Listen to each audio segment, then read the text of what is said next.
కొడుకు పిచ్చి, కూతురు పిచ్చి, అల్లుడి పిచ్చి, కోడలు పిచ్చి, మనవల పిచ్చి వదిలిపెట్టు. అన్నిటికీ ముందు ఈశ్వరుణ్ణి చేర్చు. ఈశ్వరానుగ్రహం, ఈశ్వరానుగ్రహం. ఏమిటి నువ్వు సాధించేది? నా వాళ్ళు నా వాళ్ళు నా వాళ్ళని నువ్వు ఎవరి మీద పేరాశ పెట్టుకున్నావో వాడు నీ కొంప ఏ పాతికేళ్ల తర్వాతో ముంచేస్తాడు. నేను పరమ యథార్థం చెప్తున్నాను. కొడుకు కొడుకు కొడుకు కొడుకని పేరాశ పెట్టుకుని పిచ్చెక్కిన వాళ్ళు నాకు తెలుసా అండి? నేను ఈ మాట అందుకే చెప్తున్నాను. ఒక వృద్ధాశ్రమానికి ఒకనకొకప్పుడు మీరు చెప్పిన రామాయణ ప్రసంగాలు వినడానికి వస్తుంటారండి వీళ్ళందరూ వ్యాన్లో. ఒక్కసారి వృద్ధాశ్రమానికి రెండంటే నేను ఒక వృద్ధాశ్రమానికి వెళ్ళాను. వెళ్ళి చూస్తుంటే ఒక ఆవిడ పెట్టి సర్దేసుకుని వీధిలో కూర్చున్నారు.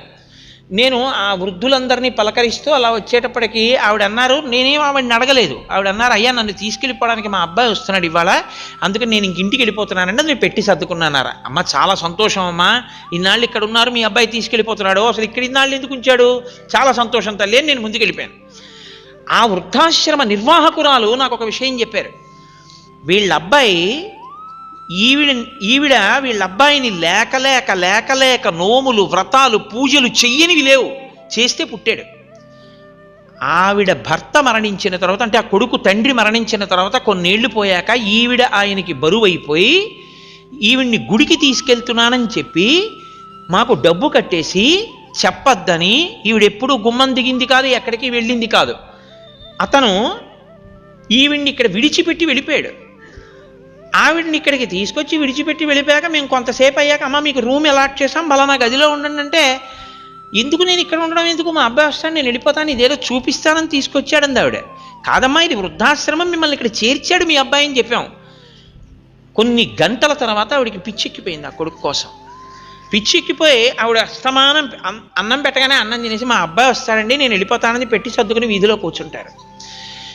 నువ్వు 20 ఏళ్ళు దత్తాత్రేయ స్వామి వారి జీవితం అదే కదండి. దత్తాత్రేయ స్వామి వారి గురువుగా స్వీకరించింది ఒక వేశ్యని స్వీకరించారు. ఇందుకే విటుల కోసం ప్రతిరోజు రాత్రి నిలబడ్డాను.